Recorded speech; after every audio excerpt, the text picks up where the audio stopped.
Hello everyone. I hope कि आप लोग अच्छे होंगे। तो आज हम इकोनॉमिक्स का लेक्चर नंबर 46 देखेंगे और बेसिकली इस लेक्चर में हम पढ़ेंगे supply management measures to control inflation. यानी कि देखिए, ये लेक्चर पढ़ाने से पहले थोड़ा सा रिकैप करते हैं। इन्फ्लेशन या महंगाई दो वजहों से होती है। पहला तो वजह होता है डिमांड पुल इन्फ्लेशन।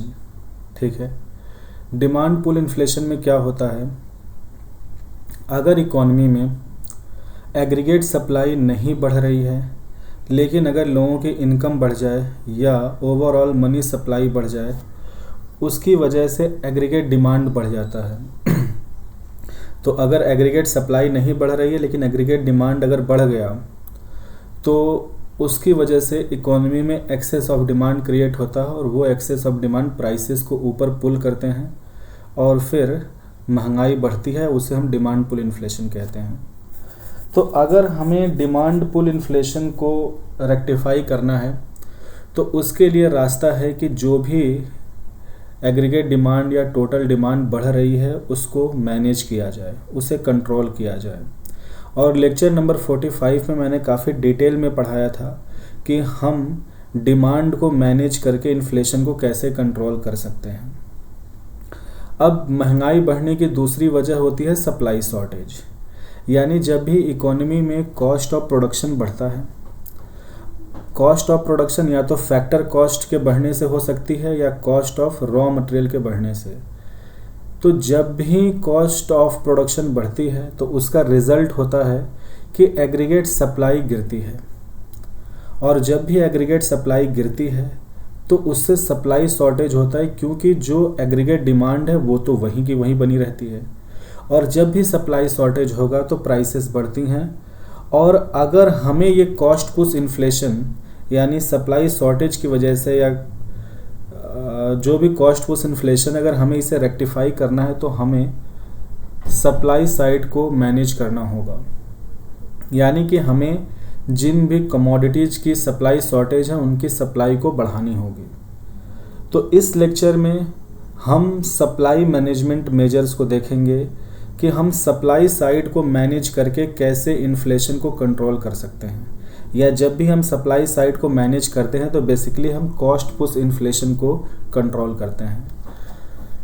तो सबसे पहले तो मैं आपको ब्रीफली ये समझाना चाहूँगा कि कॉस्ट ऑफ प्रोडक्शन बढ़ने की वजह से एग्रीगेट सप्लाई गिरती क्यों है। ठीक है,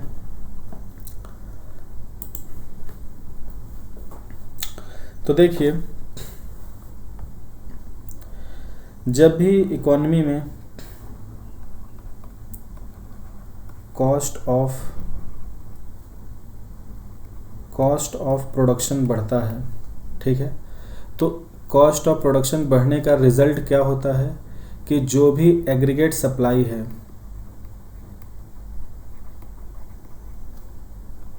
इकोनॉमी में जो एग्रीगेट सप्लाई है, एग्रीगेट सप्लाई क्या है, गिरता है।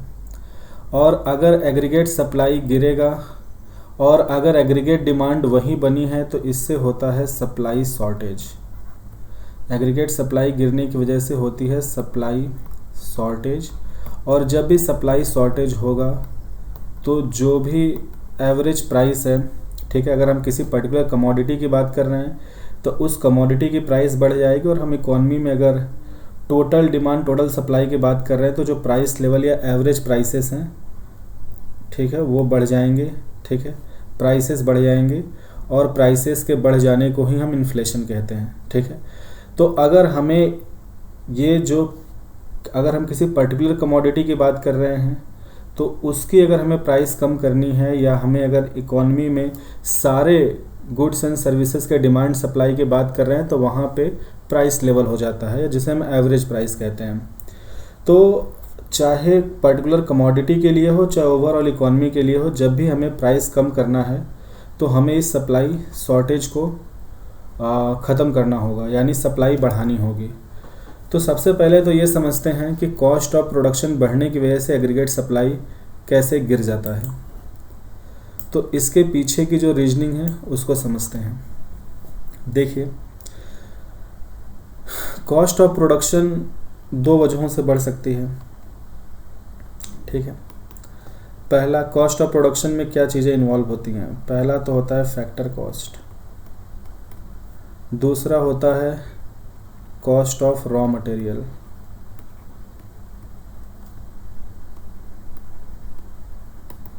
इसी कॉस्ट ऑफ रॉ मटेरियल को हम नॉन फैक्टर कॉस्ट भी कहते हैं, ठीक है।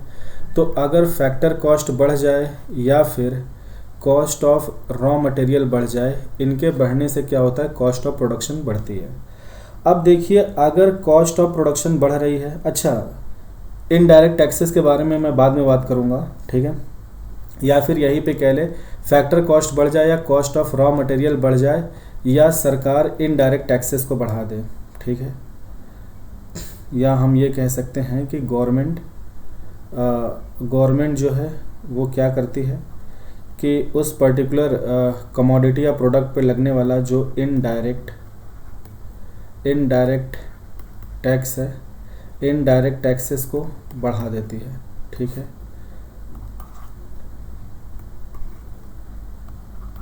तो जब भी फैक्टर कॉस्ट बढ़ता है या कॉस्ट ऑफ रॉ मटेरियल बढ़ता है तो कॉस्ट ऑफ प्रोडक्शन बढ़ता है, ठीक है।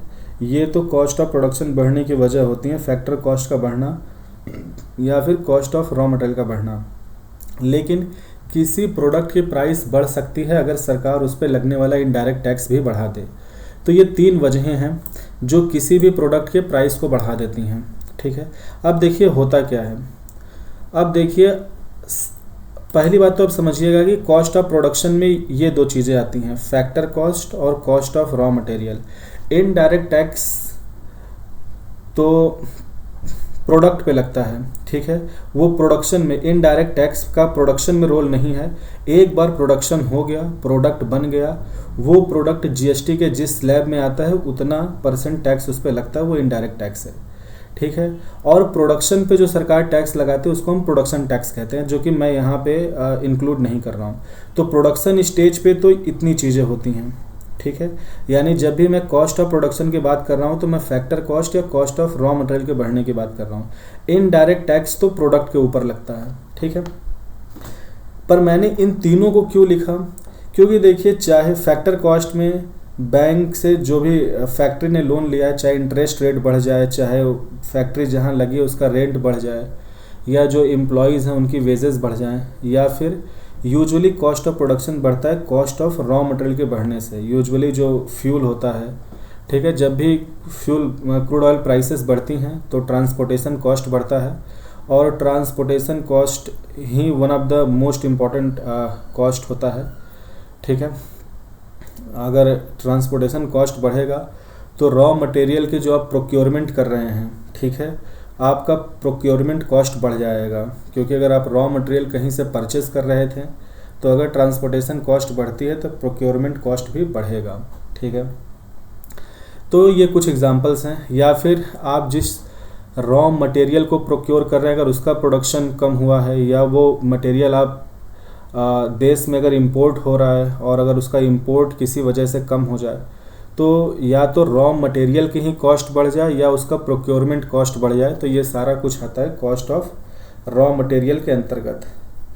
तो देखिए, जब भी ये सब फैक्टर कॉस्ट या कॉस्ट ऑफ रॉ मटेरियल बढ़ता है तो उससे क्या है कि कंपनी जो भी प्रोडक्ट बना रही है ना, उस प्रोडक्ट को बनाने में अब कंपनी का ज़्यादा पैसे लगता है, ठीक है।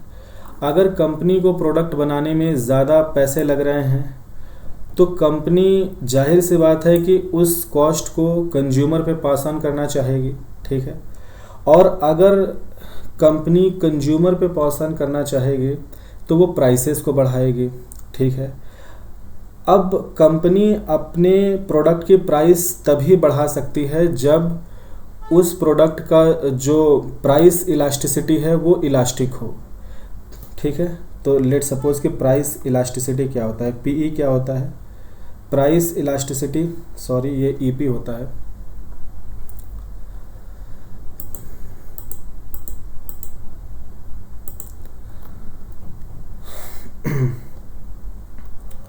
प्राइस इलास्टिसिटी हमारा होता है ईपी।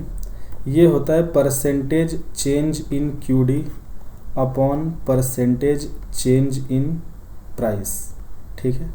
अब देखिए, अगर यहाँ पर जो हमारा प्राइस इलास्टिसिटी है, अगर ये इलास्टिक है यानी इसका मतलब है कि EP इज़ मोर देन 1, और अगर EP मोर देन 1 है इसका मतलब क्या है कि प्राइस में, अगर प्राइस में जितना चेंज हो रहा है अगर प्राइस में थोड़ा सा चेंज हो रहा है तो उस प्राइस में चेंज की वजह से डिमांड में बहुत ज़्यादा चेंज हो रहा है। और आपने ये भी पढ़ा है कि प्राइस और QD जो होते हैं ये इन्वर्सली रिलेटेड होते हैं, यानी price and quantity demanded are inversely related, यानी जब भी किसी पर्टिकुलर कमोडिटी की प्राइस बढ़ती है तो उसका क्वांटिटी डिमांड गिरता है। ठीक है, तो देखिए, अगर प्राइस थोड़ा सा बढ़ा देगा, अगर मान लीजिए कंपनी है, उसका कॉस्ट ऑफ प्रोडक्शन बढ़ा, यानी अब उसको एक यूनिट प्रोडक्ट बनाने में ज़्यादा कॉस्ट आ रही है, और वो कॉस्ट अगर वो कंज्यूमर पे पास ऑन करना चाहे तो वो प्राइस को अगर थोड़ा सा बढ़ाएगा ना तो डिमांड में गिरावट होगी because of this inverse relation. तो अगर वो थोड़ा सा प्राइस बढ़ाता है तो डिमांड बहुत ज़्यादा गिर जाती है। क्यों डिमांड बहुत ज़्यादा गिर जाती है? बिकॉज उस प्रोडक्ट की प्राइस इलास्टिसिटी मोर देन 1 है, या वो प्राइस इलास्टिक कमोडिटी है। ठीक है, तो मेरे कहने का मतलब है कि अगर किसी कंपनी का प्रोडक्ट प्राइस इलास्टिक है, ठीक है, उसका EP मोर देन 1 है, तो इस केस में कंपनी प्राइस नहीं बढ़ाती है, क्योंकि थोड़ा सा प्राइस बढ़ाने से डिमांड बहुत ज़्यादा गिर जाता है। ठीक है, उसका QD। और अगर डिमांड गिर जाएगा यानी सेल गिर जाएगा तो उसकी रेवेन्यू गिर जाएगी, बिकॉज रेवेन्यू क्या होती है? Revenue is equal to price, जो भी प्रोडक्ट का प्राइस है, इनटू क्वांटिटी सोल्ड, QS, और ये QS किसके बराबर होगा? QD के बराबर होगा। तो अगर उसकी QD गिरेगी, जितना QD होगा उतना QS होगा। तो अगर ये चीज़ गिर जाती है तो रेवेन्यू क्या है? गिर जाएगी, R जो है। यानी कि मेरे कहने का मतलब क्या है कि देखिए, जो भी कंपनी जिस भी कंपनी का प्रोडक्ट प्राइस इलास्टिक होता है वो लोग प्राइसेस को नहीं बढ़ाते हैं, बिकॉज उनको पता है कि slight increase in price will lead to huge decrement in their मतलब क्वांटिटी डिमांड, मतलब जो उनकी क्वांटिटी की डिमांड है वो काफ़ी गिर जाएगी। तो इस केस में क्या होगा? अगर किसी कंपनी का प्रोडक्ट जो है अगर वो प्राइस इलास्टिक है तो कंपनी प्राइस नहीं बढ़ाएगी। अगर कंपनी नहीं प्राइस बढ़ाएगी तो उसका प्रॉब्लम क्या आएगा कि देखिए, अब उसको एक यूनिट बनाने में ज़्यादा कॉस्ट आ रही है और वो प्राइस को बढ़ा नहीं रहा है, तो उसका जो प्रॉफिट मार्जिन था, जो कंपनी या फर्म का जो प्रॉफिट मार्जिन था वो गिर जाएगा। ठीक है, जब भी कंपनी का, जाहिर सी बात है, अगर एक यूनिट बनाने में कॉस्ट ज़्यादा आ रही है, ठीक है, और प्रॉफिट या इनकम क्या होता है? Revenue minus cost. ठीक है, तो अगर वो प्राइस नहीं बढ़ा रहा है तो क्या है कि उसकी रेवेन्यू तो वही होगी बिकॉज उतना ही इकॉनमी में डिमांड हो रहा था, लेकिन उसका कॉस्ट ज़्यादा हो गया तो उसकी प्रॉफिट गिर जाएगी। तो अगर कंपनी का प्रॉफिट मार्जिन गिरता है यानी कंपनी की इनकम गिरेगी। अगर कंपनी की इनकम गिरेगी तो कंपनी क्या करती हैं? कॉस्ट कटिंग करती हैं। Company will do cost cutting. अब अगर कंपनी को कॉस्ट कटिंग करेगी तो कंपनी क्या कर सकती है कॉस्ट कटिंग में? या तो अपने एम्प्लॉयज़ को कम करेगी, कुछ लोगों को काम से निकाल देगी, और साथ ही साथ अपना प्रोडक्शन भी कम करेगी। वो कम रॉ मटेरियल परचेस करेंगे, कम एम्प्लॉय रखेंगे। तो इन सब का नतीजा क्या होता है कि जो प्रोडक्शन है वो फॉल कर जाएगा, जो प्रोडक्शन है वो फॉल करेगा, और जब भी प्रोडक्शन फॉल करेगा तो जो सप्लाई है, सप्लाई फॉल कर जाएगी। मतलब आप समझें कि कोई कंपनी ऐसा कमोडिटी बना रही थी जो कि प्राइस इलास्टिक था। अगर कॉस्ट ऑफ प्रोडक्शन बढ़ता है तो कंपनी को अपना प्रॉफिट मार्जिन मेंटेन करने के लिए प्राइसेस बढ़ानी होंगी, लेकिन कंपनी इसलिए प्राइस नहीं बढ़ा सकती क्योंकि प्राइस बढ़ाने से उसका डिमांड बहुत गिर जाएगा, तो ओवरऑल रेवेन्यू गिर जाएगी। उस केस में कंपनी क्या करती है कि अपने प्रॉफिट मार्जिन पे कॉम्प्रोमाइज़ करती है। तो जब भी कंपनी का प्रॉफिट मार्जिन गिरता है तो कंपनी की इनकम गिरती है, इनकम गिरेगी तो कंपनी कॉस्ट कटिंग करती हैं।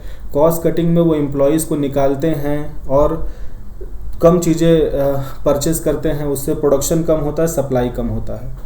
यानी कि ये जो प्रोडक्शन गिरा है, ये जो आप देख रहे हैं, ये जो प्रोडक्शन या सप्लाई जो गिरी है, ये इसका रीज़न क्या है? प्रॉफिट मार्जिन गिरना। और प्रॉफिट मार्जिन गिरने का कारण क्या था कि जो आपका कॉस्ट ऑफ प्रोडक्शन है,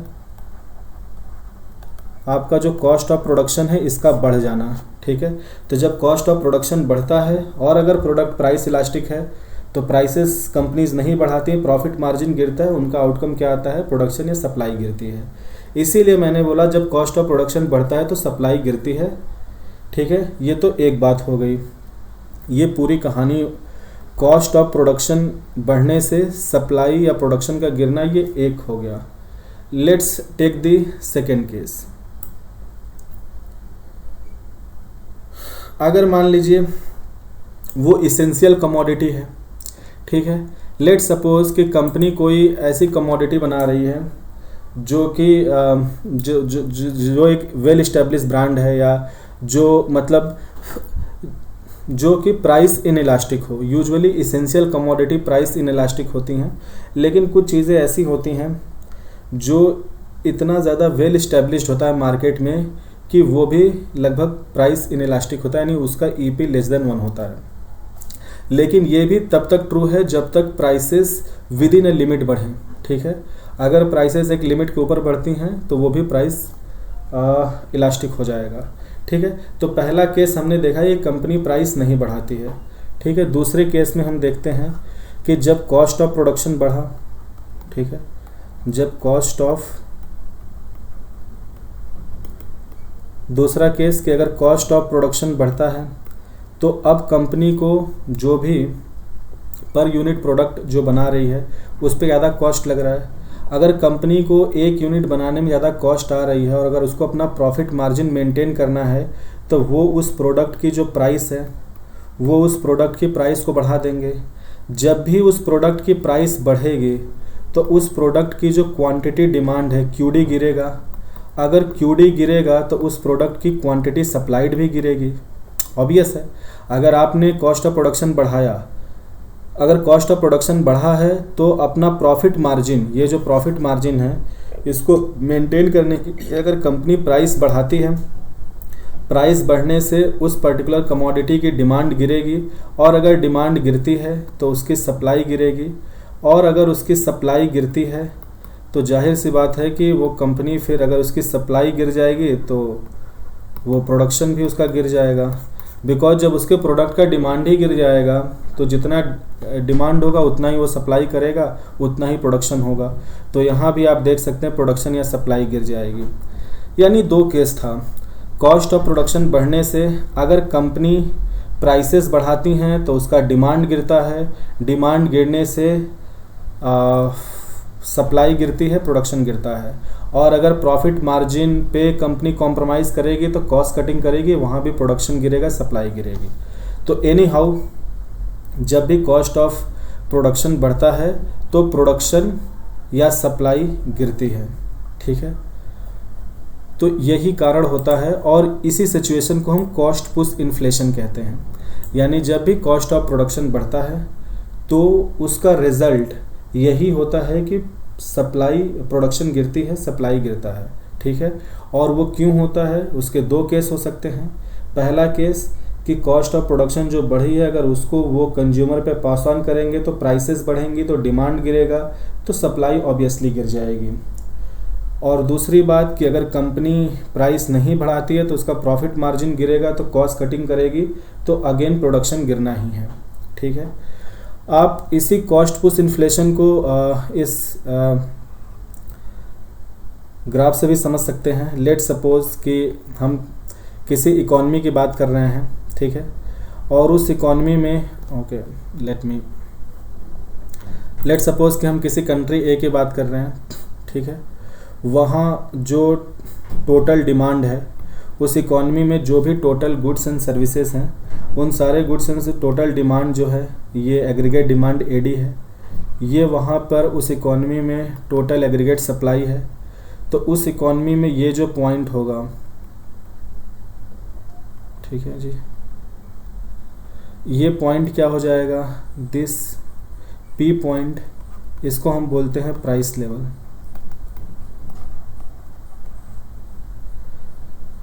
ठीक है। ये हो गया प्राइस लेवल। और एक्स एक्सिस पे ये जो वैल्यू है, लेट सपोज ये ओ है, ये ए है, this is known as national income या नेशनल एक्सपेंडिचर। ठीक है, अब मान लीजिए कि उस इकॉनमी में, ठीक है, अगर मान लीजिए क्रूड ऑयल प्राइसेस बढ़ती हैं, उसकी वजह से ट्रांसपोर्टेशन कॉस्ट बढ़ता है, तो हर सेक्टर में हमें महंगाई दिखेगी, बिकॉज हर चीज़ में ट्रांसपोर्टेशन इन्वॉल्व है। ऐसे ही कॉस्ट बढ़ने के अगर आप एक दो फैक्टर इन्वॉल्व कर ले, तो अगर कॉस्ट ऑफ प्रोडक्शन बढ़ता है तो उसका रिजल्ट क्या होगा कि सप्लाई गिरेगी। अगर सप्लाई गिरती है उसका मतलब है कि सप्लाई क्या होगी, अगर एग्रीगेट सप्लाई गिरेगी तो वो अपवर्ड शिफ्ट होगा। ठीक है, या आप ये कह सकते हैं कि जब भी एग्रीगेट सप्लाई गिरती है तो वो लेफ़्ट में शिफ्ट होता है। तो लेट सपोज कि एग्रीगेट सप्लाई AS1 ये नया एग्रीगेट सप्लाई हो गया। देखिए एग्रीगेट डिमांड तो वहीं पे है, this is the aggregate demand. अब जो नई एग्रीगेट सप्लाई बनी है उसकी वजह से जो प्राइस लेवल बनेगा वो है P1 and this will be OB, this will be new national expenditure. ठीक है, और ये P1 क्या है, एक नया प्राइस लेवल होगा, this will be the new price level. और क्लियरली आप देख सकते हैं कि this P1 is greater than P, और हम कह सकते हैं कि इन्फ्लेशन हो गया। ठीक है, तो जब भी कॉस्ट ऑफ प्रोडक्शन बढ़ेगा तो एग्रीगेट सप्लाई गिरती है, और अगर सप्लाई गिरती है यानी कि वो अपवर्ड या लेफ्टवर्ड शिफ्ट होगी, डिमांड वहीं पे है, तो प्राइसेस बढ़ेंगी। और प्राइसेस क्यों बढ़ रही हैं, बिकॉज सप्लाई शॉर्टेज है, और फिर ये इन्फ्लेशन है, और इसी सिचुएशन को हम बोलते हैं कॉस्ट पुश इन्फ्लेशन। इस बात को मैंने काफ़ी डिटेल में पढ़ा रखा था, पर आप समझिए कि आज मैंने रिकैप कर दिया। ठीक है, तो अभी तक मैंने आपको क्या पढ़ाया एक बार ब्रीफली देख लेते हैं। मैंने आपको ये पढ़ाया कि अगर कॉस्ट पुश इन्फ्लेशन हो रहा है, ठीक है, कॉस्ट पुश इन्फ्लेशन का मतलब क्या है कि जब भी इकॉनमी में कॉस्ट ऑफ प्रोडक्शन बढ़ता है तो उसकी वजह से एग्रीगेट सप्लाई गिरती है, जब भी सप्लाई गिरती है तो सप्लाई शॉर्टेज होता है तो प्राइसेस बढ़ती हैं। ठीक है, तो अगर कॉस्ट पुश इन्फ्लेशन या ये जो सप्लाई शॉर्टेज हुई है, अगर हमें इसे रेक्टिफाई करना है तो उसका तरीका होता है कि हम सप्लाई साइड को मैनेज करें। ठीक है, और ये जो तीसरा मैंने नाम लिया था इनडायरेक्ट टैक्स का, ये प्रोडक्ट पे लगता है, ये प्रोडक्शन में इन्वॉल्व नहीं होता है। तो जब एक बार प्रोडक्शन हो गया, प्रोडक्ट बन गया, तो उस पे जो टैक्स लगता है उसको हम इनडायरेक्ट टैक्स कहते हैं। और अगर सरकार इनडायरेक्ट टैक्स बढ़ाती है तो ऑब्वियसली कंपनी भी प्राइस को बढ़ाएगी, बिकॉज वो कंज्यूमर पे ही पास ऑन होगा। इनडायरेक्ट टैक्स हमेशा कंज्यूमर पे पास ऑन होता है। तो अगर सरकार टैक्स बढ़ाएगी तो प्राइस बढ़ेगी, तो उसका डिमांड गिरेगा तो सप्लाई गिरेगी। तो जब भी सरकारें इनडायरेक्ट टैक्स बढ़ाती हैं तो उससे प्राइसेस बढ़ती हैं और फिर सप्लाई गिरता है। ठीक है जी, तो देखिए एनी हाउ जब भी कॉस्ट ऑफ प्रोडक्शन बढ़ता है या सरकार जब इनडायरेक्ट टैक्सेस बढ़ाती है तो इनका नतीजा होता है कि सप्लाई गिरती है, और अगर सप्लाई गिरेगी तो सप्लाई शॉर्टेज से इन्फ्लेशन होगा। उसको रेक्टिफाई करना है तो हमें सप्लाई बढ़ाना होगा। अब कॉस्ट ऑफ प्रोडक्शन बढ़ने से सप्लाई क्यों गिरती है, उसकी दो वजह हो सकती हैं। पहला कॉस्ट कटिंग, दूसरा प्राइसेस बढ़ जाने से सप्लाई का गिर जाना। ठीक है, तो वो सारा कुछ मैंने एक्सप्लेन कर दिया, और मैंने ये भी आपको बता दिया कॉस्ट पुश इन्फ्लेशन क्या होता है। अब आ जाते हैं रेक्टिफिकेशन पे कि ठीक है जी, हम ये तो समझ गए कि जब भी कॉस्ट ऑफ प्रोडक्शन बढ़ रहा है तो एग्रीगेट सप्लाई गिर रही है, तो हमें अगर उसे रेक्टिफाई करना है तो हमें सप्लाई को बढ़ाना होगा। ठीक है, या अगर हमें कॉस्ट पुश इन्फ्लेशन को रेक्टिफाई करना है तो हमें सप्लाई को बढ़ाना होगा। तो अब हम पढ़ेंगे कि हम क्या सप्लाई मैनेजमेंट मेजर्स ले सकते हैं। तो अब फिर से हम हेडिंग डालते हैं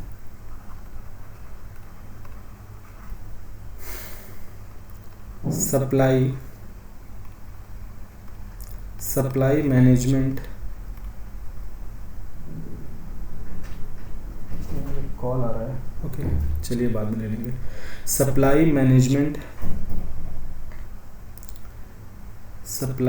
management measures to control inflation.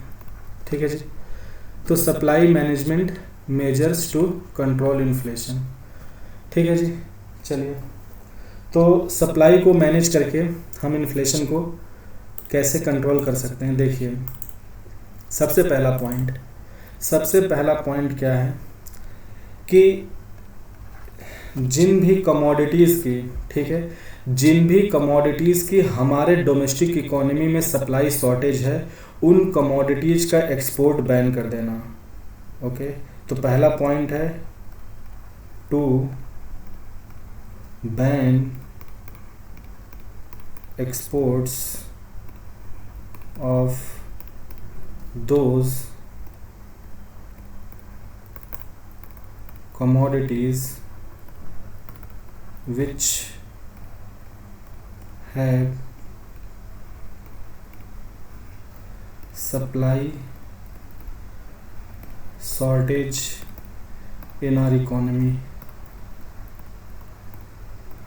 ठीक है जी, to ban exports of those commodities which have supply shortage in our economy. ठीक है, तो जिन भी कमोडिटीज़ की हमारे इकोनॉमी में सप्लाई शॉर्टेज है, उनके एक्सपोर्ट्स को तुरंत बैन कर देना चाहिए। ठीक है, या उनके एक्सपोर्ट्स को एटलीस्ट रेगुलेट करना चाहिए। बिकॉज देखिए, अगर ऑलरेडी सप्लाई शॉर्टेज है, यानी उन कमोडिटीज़ की प्राइसेस बढ़ रही हैं, और अगर उनका एक्सपोर्ट बढ़ेगा यानी वो हमारे देश से और सामान बाहर चला जाएगा।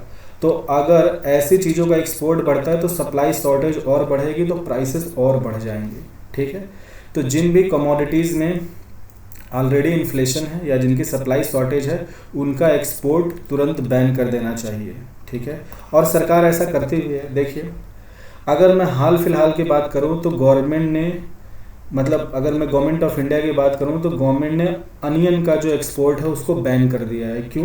क्योंकि हमारे यहाँ अनियन की प्राइसेस सब बढ़ रही हैं। पिछले 1 महीने से हमारे यहाँ अनियन की प्राइस सब बढ़ रही है लगातार, धीरे धीरे।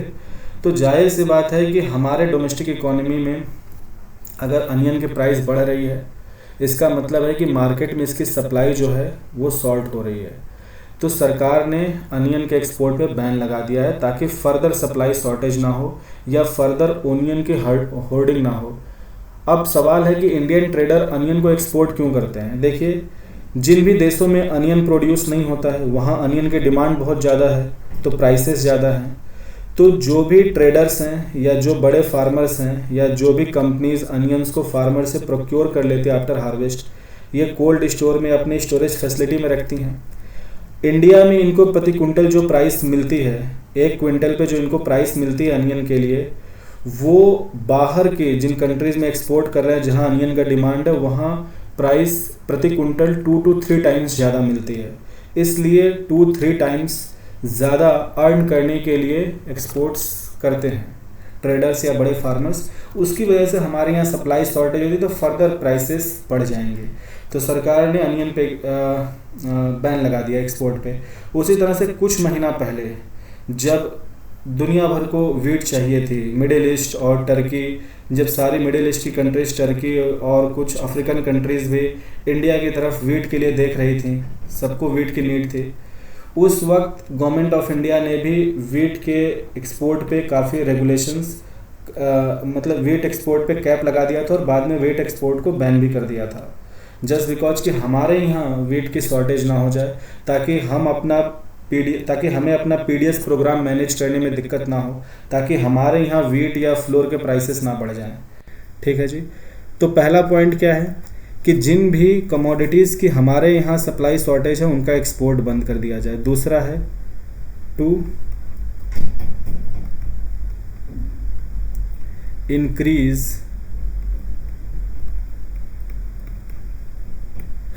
increase import of those commodities which have supply shortage. ठीक है जी, दूसरा पॉइंट क्या है कि जिस चीज़ की शॉर्टेज है उसका एक्सपोर्ट तो बैन कर देना चाहिए, लेकिन उसका इंपोर्ट बढ़ा देना चाहिए। अगर हम इंपोर्ट को बढ़ा देंगे तो उससे क्या है कि हमारे डोमेस्टिक इकोनॉमी में उस पर्टिकुलर कमोडिटी की या उन कमोडिटीज़ की सप्लाई बढ़ जाएगी, तो उनके प्राइसेस कंट्रोल हो जाएंगे। ठीक है जी, तीसरा पॉइंट देखिए क्या हो सकता है।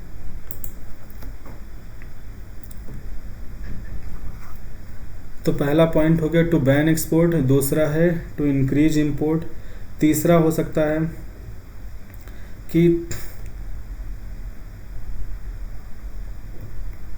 Government should provide various incentives. Government should provide various incentive on production of such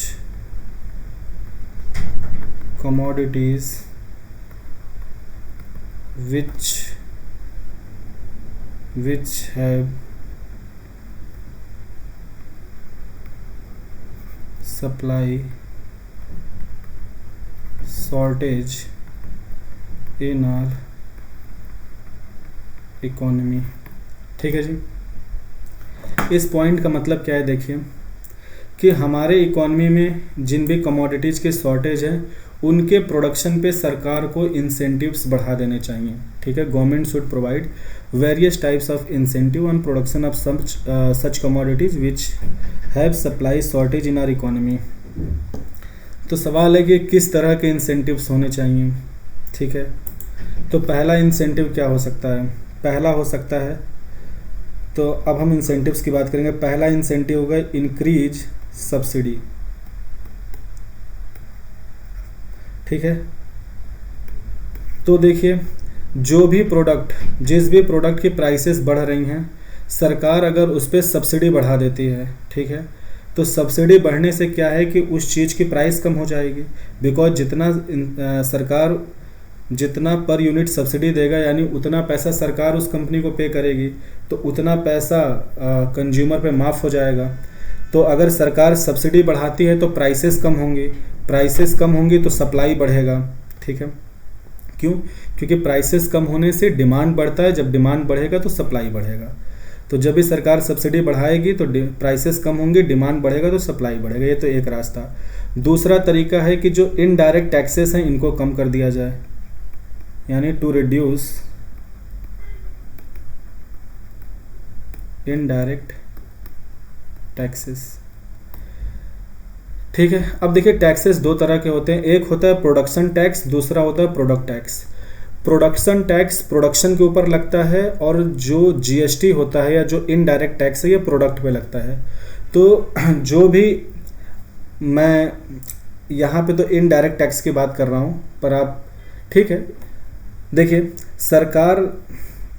सरकार अगर इनडायरेक्ट टैक्स को कम कर देगी, तो अगर इनडायरेक्ट टैक्स कम होगा तो जो भी प्रोडक्ट है उसकी प्राइस कम होगी, प्राइस कम होगी, डिमांड बढ़ेगा तो सप्लाई बढ़ेगी। तो जब भी सरकार इनडायरेक्ट टैक्स कम करती है किसी प्रोडक्ट पे तो उसका प्राइस कम होता है, डिमांड बढ़ता है, सप्लाई बढ़ती है। इनडायरेक्ट टैक्स के अलावा हम ये भी कह सकते हैं कि government should reduce the taxes. जब हम ये कहते हैं कि government should reduce the taxes तो हम प्रोडक्शन टैक्स की भी बात कर लेते हैं, यानी चाहे प्रोडक्ट टैक्स हो चाहे प्रोडक्शन टैक्स हो, अगर इन दोनों को सरकार कम कर देती है तो प्राइसेस कम हो जाएंगी, डिमांड बढ़ेगा, सप्लाई बढ़ेगी। तो ये तो दो तरह के इंसेंटिव्स हो गए। तीसरा क्या हो सकता है, टैक्स रिबेट्स। ठीक है, टैक्स रिबेट्स का मतलब क्या है कि अगर सरकार, जो भी कंपनीज ऐसी कमोडिटीज़ प्रोड्यूस कर रही हैं जिनकी सप्लाई शॉर्टेज है, अगर सरकार उनको टैक्स रिबेट्स देती है, उनको टैक्स पे छूट देती है, से फॉर एग्जांपल उनका कॉरपोरेट इनकम टैक्स जो बनना है या जो उनको अदर टाइप्स ऑफ टैक्सेस पे करने हैं, अगर उनमें सरकार छूट देती है तो ऑब्वियसली उन कंपनीज़ के लिए जो उनको मिलने वाला जो डिस्ट्रीब्यूटेड प्रॉफिट है, जिसे हम डिविडेंड कहते हैं, या जो इन्वेस्टमेंट के लिए पैसा है अनडिस्ट्रीब्यूटेड प्रॉफिट, वो बढ़ जाएगा बिकॉज उनको टैक्स रिबेट्स मिल रहा है। तो फिर वो ज़्यादा प्रोडक्शन करेंगे, ज़्यादा एक्सपेंड करेंगे तो सप्लाई बढ़ेगा। तो तीसरा हम कह सकते हैं टैक्स रिबेट्स। तीसरा हो सकता है टैक्स रिबेट्स। ओके, ये तीसरी तरह के इंसेंटिव। चौथा इंसेंटिव क्या हो सकता है, to increase the MSP. MSP मतलब मिनिमम सपोर्ट प्राइस, ठीक है। देखिए मिनिमम सपोर्ट प्राइस क्या होता है कि ये एक एश्योर्ड प्राइस होती है जो सरकार फार्मर को देती है। यानी सरकार फार्मर को प्रॉमिस करती है एक फिक्स या एश्योर्ड प्राइस जिस पे वो उनका फूड ग्रेन्स प्रोक्योर करेगी। तो जिन भी फूड ग्रेन्स या जिन भी सीरियल्स पल्सेस की हमारे यहाँ शॉर्टेज है, उन जिनकी प्राइसेस ज़्यादा है बिकॉज ऑफ सप्लाई शॉर्टेज, अगर सरकार उन पे एश्योर्ड प्राइस देने के लिए तैयार हो, यानी उन पे एमएसपी दे दे या उन पे एमएसपी को बढ़ा दे, तो उन चीज़ों का प्रोडक्शन ऑब्वियसली बढ़ जाएगा, ठीक है। बिकॉज अगर फार्मर को ज़्यादा एश्योर्ड प्राइस मिलेगी तो फार्मर उसे प्रोड्यूस करेगा, बिकॉज फार्मर की प्रॉफिटेबिलिटी इनकम बढ़ जाएगी, फार्मर की रेवेन्यू बढ़ जाएगी एमएसपी बढ़ने की वजह से। तो अगर सरकार एमएसपी बढ़ाती है तो उस चीज़ का प्रोडक्शन बढ़ जाएगा। पांचवा तरीका हो सकता है कि हम एफडीआई को बढ़ा दें, ठीक है। यानी कि सरकार अगर फॉरेन डायरेक्ट इन्वेस्टमेंट को बढ़ावा देती है तो विदेश से ज़्यादा पैसा आएगा, उससे इंडिया में नई फैक्ट्रीज लगेंगी, विदेशी कंपनीज फैक्ट्री लगाएंगी, प्रोडक्शन करेंगी, तो सप्लाई बढ़ेगा। तो अगर सरकार एफडीआई बढ़ाती है तो उसकी वजह से भी हमारे यहाँ नई फैक्ट्रीज लगती हैं और प्रोडक्शन बढ़ता है, इन्वेस्टमेंट बढ़ता है, ठीक है जी। A B C D E F. F में क्या हो सकता है कि अगर government ease of doing business को बढ़ा दे, EODB, अगर ईज ऑफ डूइंग बिजनेस बढ़ा दे तो भी प्रोडक्शन बढ़ता है, तो सप्लाई बढ़ती है। अब ईज ऑफ डूइंग बिजनेस किन बातों पे डिपेंड करता है? देखिए, ease of doing business depend करता है कि किसी भी देश में व्यापार करना, बिजनेस करना या प्रोडक्शन करना कितना आसान है, ठीक है। अब वो ईज ऑफ डूइंग बिजनेस तीन चीज़ों पे डिपेंड करता है, तीन बड़े फैक्टर होते हैं। पहला तो आपका होता है जो भी किसी भी देश में जो लेबर लॉज हैं, ठीक है। अगर किसी देश में लेबर लॉज बहुत स्ट्रिक्ट हैं तो कंपनीज़ के लिए हायरिंग और फायरिंग जो कॉस्ट है ये बहुत बढ़ जाती है, क्योंकि अगर लेबर लॉज स्ट्रिक्ट हैं तो कंपनीज़ एम्प्लॉयज़ को ईजिली फायर नहीं कर सकती, उनको इनफॉर्मल तरीके से मतलब फॉर्मल जॉब देना होता है, जिसके अंतर्गत उन्हें काफ़ी सारा मतलब प्रोविडेंट फंड, इंश्योरेंस, ठीक है, मेडिकल इंश्योरेंस, प्रोविडेंट फंड और अदर तरह के जॉब रिलेटेड बेनिफिट्स देना होता है। ईजिली कंपनी उन्हें निकाल नहीं सकती। तो ओवरऑल जब भी लेबर लॉज स्ट्रिक्ट होते हैं तो कंपनीज़ के लिए कंप्लायंस कॉस्ट बढ़ जाती है, हायरिंग एंड फायरिंग मुश्किल हो जाता है। ये ईज ऑफ डूइंग बिजनेस को अफेक्ट करता है। दूसरा जो फैक्टर होता है वो होता है उस देश में इन्वायरमेंटल लॉज या रेगुलेशंस कैसे हैं। अगर किसी देश में बहुत स्ट्रिक्ट इन्वायरमेंटल लॉज रेगुलेशन हैं तो वहाँ पर इन्वायरमेंटल जो भी कंपनीज़ के लिए क्लियरेंस है और जो भी उनका कंप्लायंस कॉस्ट होता है, बिकॉज उनको बहुत सारा सीवेज ट्रीटमेंट प्लांट्स, बहुत सारी तरह की आप ये कह लीजिए कि जो भी उनका वेस्ट है उसको काफ़ी सारा ट्रीटमेंट के बाद वो डिस्चार्ज कर सकते हैं, तो वहाँ भी उनका बहुत सारा कॉस्ट लगता है। तो अगर इन्वायरमेंटल रेगुलेशन स्ट्रिक्ट हैं तो ease of doing business reduce होता है, कंप्लायंस कॉस्ट बढ़ती है। तीसरा जो फैक्टर होता है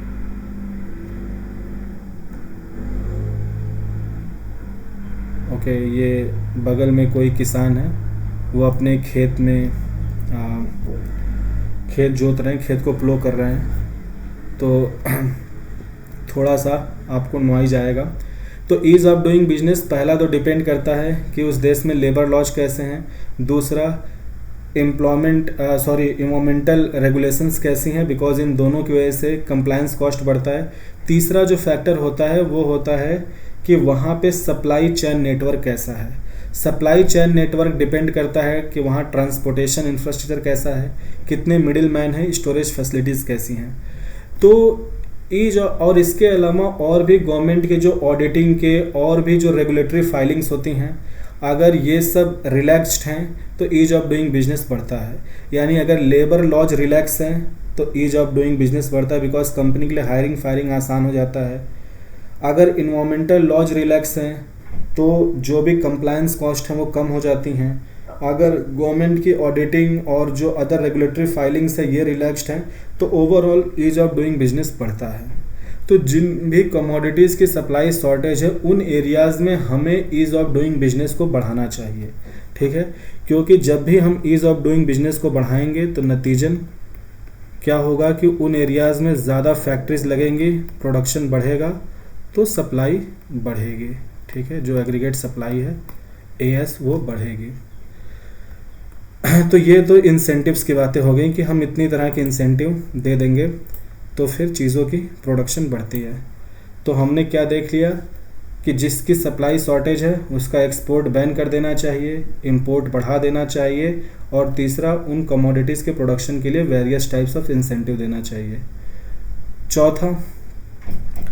चौथी चीज़, अगर हमें सप्लाई साइड को बढ़ाना, अगर हमें सप्लाई को बढ़ाना है तो हमें अपना जो सप्लाई चेन है इसको इम्प्रूव करना होगा।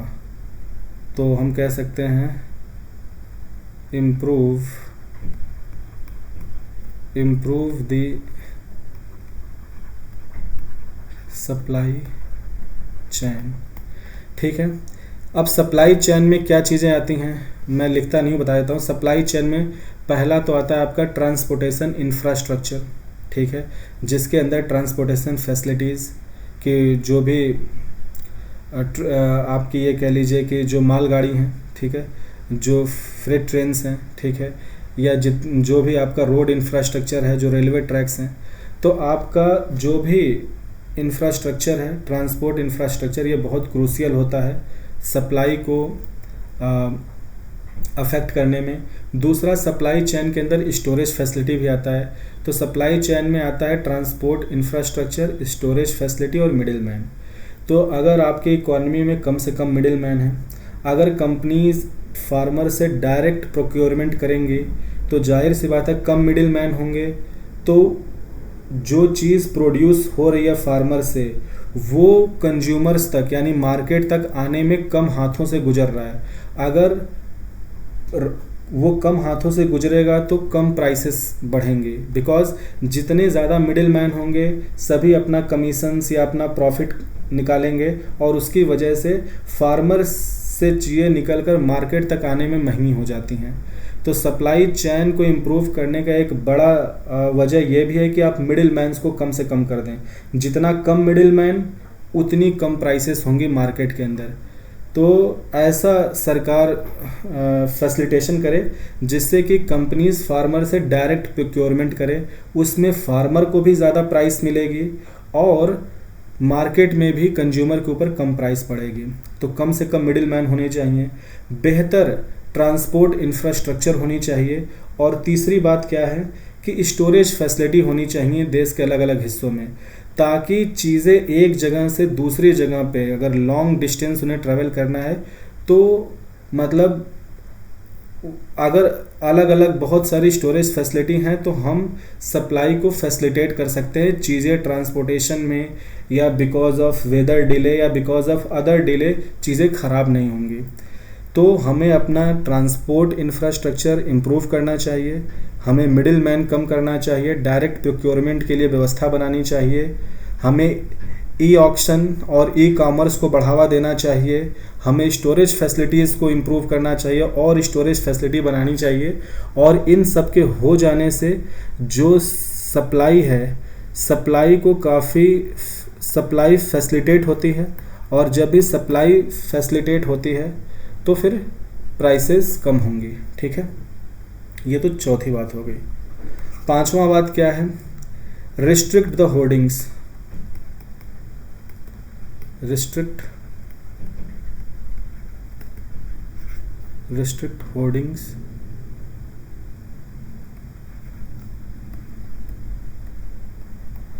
ठीक है जी। तो जिन भी कमोडिटीज़ की सप्लाई शॉर्टेज है ना उनकी होर्डिंग्स को रिस्ट्रिक्ट करें, इनफैक्ट हर तरह के होर्डिंग्स को रिस्ट्रिक्ट करें, बिकॉज मार्केट में कमोडिटीज़ का जितना स्मूथ सप्लाई होगा उतना स्टेबल प्राइसेस रहेंगे। तो होर्डिंग्स को रिस्ट्रिक्ट करना है, होर्डिंग्स को रोकना है, ठीक है जी। और देखिए, अगर हमें सप्लाई को इम्प्रूव करना है, सप्लाई को बढ़ाना है, तो छठा मेजर क्या हो सकता है? छठा मेजर हो सकता है कि गवर्नमेंट जो चीज़ें जो चीज़ें हमारे इकॉनमी में जिन चीज़ों का हमारे इकॉनमी में सप्लाई शॉर्टेज है उनका उनका गवर्नमेंट पब्लिक डिस्ट्रीब्यूशन सिस्टम के तहत लोगों को मुहैया कराए। तो हम ये कह सकते हैं कि गवर्नमेंट शुड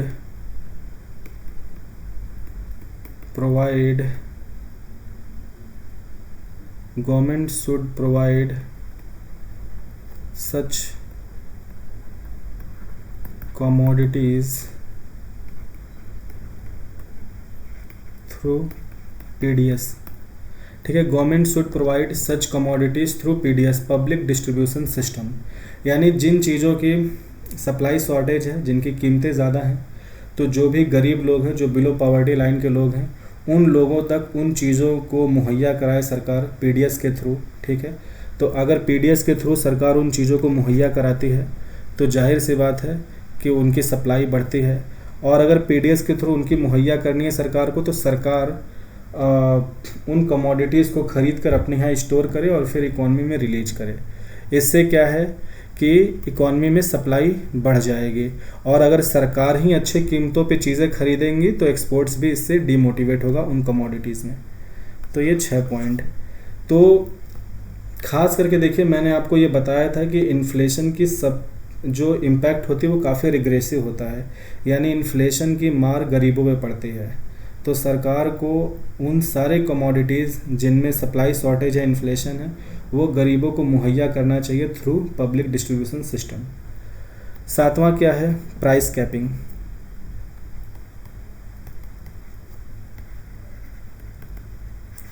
ठीक है जी, यानी कि 7वां पॉइंट क्या हो गया? Price capping.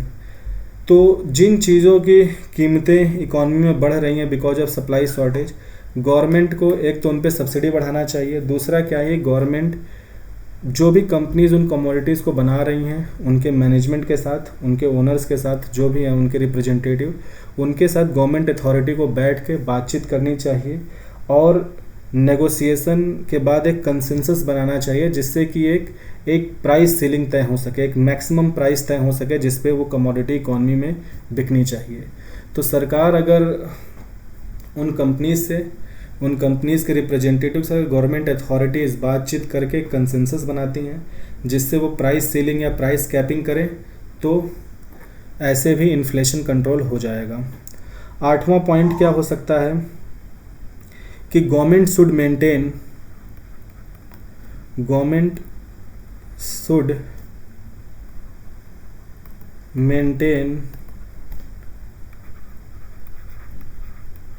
Buffer stock of such commodities. ठीक है जी, तो ऐसी कमोडिटीज़ जिनका यूजुअली इकॉनमी में सप्लाई शॉर्टेज होती है, उन कमोडिटीज़ का सरकार को एक बफर स्टॉक बनाना चाहिए। ठीक है जी, यानी अगर मान लीजिए वो एग्रीकल्चर से आने वाले फूड ग्रेन्स या कोई भी आइटम जो यूजुअली जिसकी सप्लाई शॉर्टेज होती है और जहाँ पे प्राइसेस बढ़ जाती हैं, वहाँ पे गवर्नमेंट को उन कमोडिटीज़ की बफर स्टॉक बनानी चाहिए। यानी हार्वेस्ट के बाद सरकार को फार्मर से ख़रीद कर उनको अपनी स्टोरेज फैसिलिटी में रखना चाहिए, और जब उन चीज़ों की सप्लाई शॉर्टेज बढ़े, प्राइसेस बढ़े, उस वक्त सरकार अपने बफर स्टॉक से कमोडिटी को इकॉनमी में रिलीज करके प्राइसेस को स्टेबलाइज कर सकती है। तो एक बार रिकैप कर लेते हैं कि अगर हमें कॉस्ट पुश इन्फ्लेशन को कंट्रोल करना है तो हम उसे सप्लाई साइड को मैनेज करके कैसे कर सकते हैं। देखिए, पहला है कि जिन कमोडिटीज़ की सप्लाई शॉर्टेज आप उनका एक्सपोर्ट बैन कर दें, क्योंकि अगर एक्सपोर्ट बैन नहीं करेंगे तो सप्लाई शॉर्टेज बढ़ेगी तो प्राइसेस और बढ़ेंगे। दूसरा कि जिन चीज़ों की सप्लाई शॉर्टेज आप उनका इंपोर्ट बढ़ा दें, अगर इंपोर्ट बढ़ जाएगा तो उनकी सप्लाई बढ़ जाएगी इकॉनमी में तो प्राइसेस कम हो जाएंगे। तीसरा क्या है कि जिन कमोडिटीज़ की शॉर्टेज है उनके प्रोडक्शन पे सरकार को वेरियस इंसेंटिव देना चाहिए, लाइक सब्सिडी बढ़ा दे, जो भी टैक्सेस हैं, इनडायरेक्ट टैक्स या प्रोडक्शन टैक्स, उनको कम कर दें, टैक्स रिबेट्स दें, MSP को बढ़ा दें, FDI को बढ़ा दें, ईज ऑफ डूइंग बिजनेस बढ़ा दें, ठीक है। चौथा है कि गवर्नमेंट को सप्लाई चेन नेटवर्क जो है उसको इम्प्रूव करना चाहिए ताकि कम से कम मिडिल मैन हो, डायरेक्ट प्रोक्योरमेंट हो, बेटर ट्रांसपोर्ट फैसिलिटीज़ हों, स्टोरेज फैसिलिटीज़ हों, और ये सारी चीज़ें सप्लाई को बढ़ाती हैं, ठीक है, और प्राइसेस को कम भी करती हैं। जितना कम मिडिल मैन उतना कम प्राइस, और फार्मर को भी बेनिफिट मिलेगा because farmer will get higher price, और मार्केट में कंज्यूमर को बेनिफिट मिलेगा बिकॉज कंज्यूमर अननेसेसरी ढेर सारे मिडिल मैन के कमीशन की वजह से जो प्राइसेस बढ़ रही थी वो नहीं बढ़ेंगे। जो पांचवा पॉइंट है कि सरकार कमोडिटीज़ के होर्डिंग्स पे रोक लगाए। छठा है कि जिन कमोडिटीज़ की शॉर्टेज है, जिनमें महंगाई है, उन कमोडिटीज़ को गरीबों तक, जो भी गरीब लोग हैं उनको मुहैया कराए थ्रू पीडीएस। और सातवां है प्राइस कैपिंग। आठवां है कि जिन चीज़ों की शॉर्टेज होती हैं गवर्नमेंट को उनका बफर स्टॉक मेंटेन करना चाहिए, और जब भी शॉर्टेज बढ़े उस वक्त इकॉनमी में उन्हें रिलीज करना चाहिए। तो ये 8 मेजर्स हैं जिनसे कि हम सप्लाई को मैनेज करके इन्फ्लेशन को कंट्रोल कर सकते हैं। कौन से इन्फ्लेशन को? कॉस्ट पुश इन्फ्लेशन को, ठीक है जी। और कॉस्ट पुश इन्फ्लेशन क्या होता है? जब भी कॉस्ट ऑफ प्रोडक्शन बढ़ता है उसकी वजह से जो एग्रीगेट सप्लाई गिरती है, और सप्लाई गिरने से जो सप्लाई शॉर्टेज होकर इन्फ्लेशन हुआ था, अगर हमें उसे मैनेज करना है तो हम इन 8 तरीक़ों से सप्लाई को बढ़ा सकते हैं, प्राइसेस को कंट्रोल कर सकते हैं। तो आज के लेक्चर में बस इतना ही। अगले लेक्चर में हम पढ़ेंगे CPI कंज्यूमर प्राइस इंडेक्स क्या होता है, उससे हम इन्फ्लेशन को कैसे मेज़र करते हैं। WPI होलसेल प्राइस इंडेक्स क्या होता है, उससे हम इन्फ्लेशन को कैसे मेज़र करते हैं। तो इन सारे चीज़ों को हम पढ़ेंगे। So for today thank you so much.